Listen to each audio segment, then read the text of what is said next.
I guess to the question of like why write horror? Like, do you have to believe in ghosts to write horror? Yeah. Do you have to believe in the concept of some sort of metaphysical evil to write horror? I think the answer to both is no. Sitting here today with Philip Gelatt, the creator of First Word on Horror. Philip, thank you so much for the time. I appreciate it. Yeah, thank you for having me. Yeah, excited to be here. Honestly, this series is chilling in its own right. It's but I love the conversations that are taking place with so many of these incredible writers and creators. But where did it come from?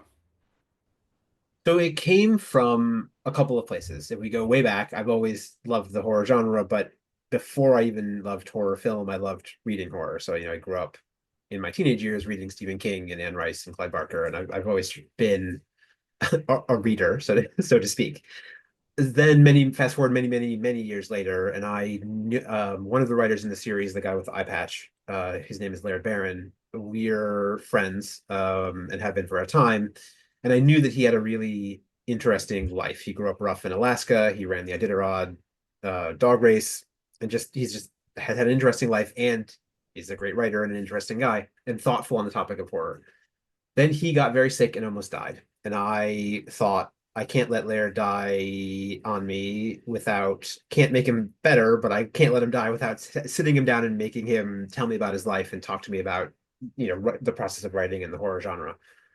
So that was the first episode, was the Laird Baron episode.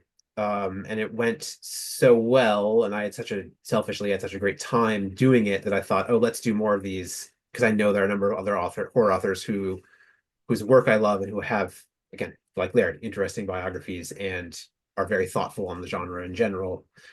So that's where it sort of all bloomed from that. My selfish want to talk to writers. Well, and it works so well, and I love the style that you've established here because it's so unique. I mean, it's not just interview style. You're having these conversations, but they're I don't know. I'm assuming they're reading their own writing, Yeah. um, but I thought it was an interesting blend of reality and fiction. I was wondering why you decided to do that. So again, there's a couple sort of overdeterminants for a couple of reasons. One, I figured that my hope is that people will watch the series without knowing who these writers are. So the Mm. first instinct is a very basic instinct, which is that we should, yeah, highlight what they do, let them read their work. So people, if they happen to see the interview, can hear some of their writing. The intercutting between the writing and the interview, is an attempt um, to sort of in the process of editing, like almost ask a question about human creativity. Like you're hearing a person talk about their life, and then you're hearing a story that they've written, and it's meant to sort of in the viewer's mind blend in a certain sense and raise questions about, like what does the biography inform the story? Does it not? Does their thinking on the genre inform the story? If so, how? And also at occasional moments to sort of sharpen either a moment in the interview will be sharpened by the piece of the story that comes after it, or vice versa. That you're really trying to create meaning in that edit.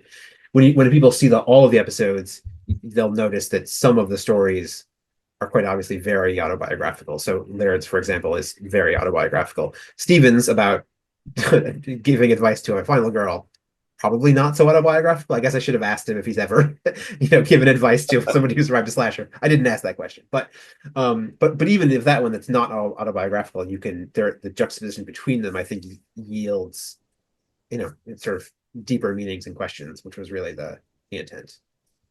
Well, I love that you're saying this because, I'll make a confession. Horror has never traditionally not been my bag. Mhm. I've given it a great more appreciation with it the last 10 years or so.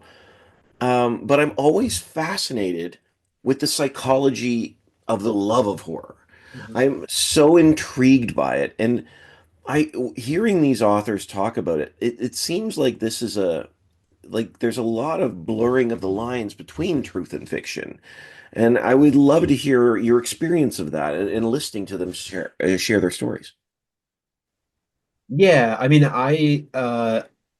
so before going into any of the interviews, I generally knew their biographies, not Sure. not completely, but there were moments in each of the interviews that really surprised me in terms of things they would say about their own life or things that they would say about not to sound too grand, but like the nature of reality. So one question I asked everybody was basically, do you well, there's two that relate to this. One was, do you believe in the supernatural? And the other one was, do you I don't remember how I phrased it, but it was basically like, do you believe in do you believe evil exists, basically, like, and and if so, how would you define it? And it's in those answers that you get, I think, some really interesting biographical details. Some of them, I guess, to the question of like, why write horror? Like, do you have to believe in ghosts to write horror? Yeah. Do you have to believe in the concept of some sort of metaphysical evil to write horror?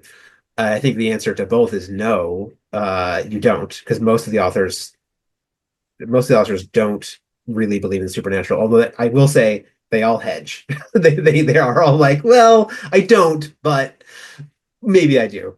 And the evil question was a really like that question haunts me, honestly. Like, what do we mean when we say evil? Like, is it intrinsically human? Are we necessarily talking about like the devil or something?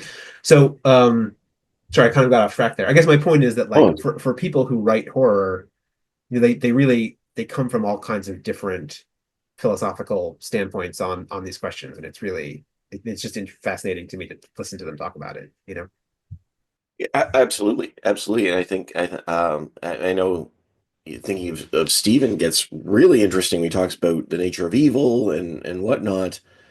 Um, and Elizabeth is sharing the story of, a man circling the block and like there's these crazy things. But I think it's interesting too. Go back to Stephen for a minute here. Mhm. He talks about that being a person is being afraid. And that really jumped out at me. And I wondered how, because he talks about that, about horror being hardwired into us and whatnot. And I wondered what you thought of that and whether you agree. I completely agree. I mean, I think there is I would say that I completely agree, full stop. I think when I think about horror myself, I tend to think that it is, like many genres, but horror in particular, from a certain almost nihilistic or maybe realistic standpoint. I mean, horror is an unpleasant thing that we're all going to have to grapple with at some point. Like, it's at some point we're all going to, spoiler alert, at some point we're all going to die. At some point we're probably, I'm sorry. At some point many of us will face, the death of a loved one, will face, something horrible happening to our bodies. Like, there are horror is everywhere in the world, and that is inevitable.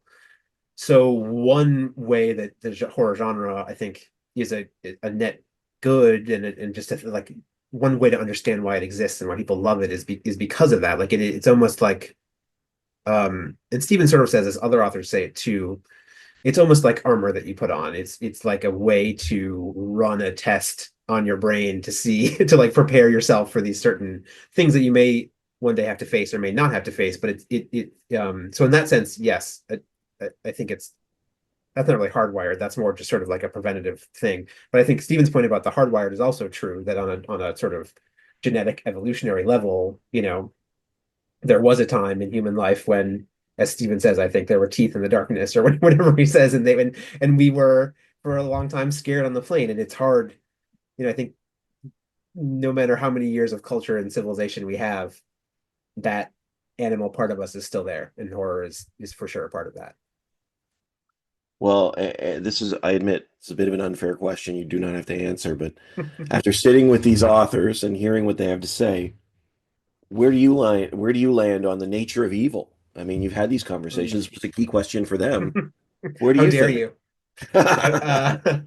You I can pass. You can pass. No, I won't pass because that's not fair. I didn't let them pass. I guess I don't know. I reside in a place where I think probably evil as a concept is a human concept, that we something we've constructed to tell ourselves a story about ourselves, right? Because I don't like if you look at like the cat I have in my house, it it doesn't kill to eat.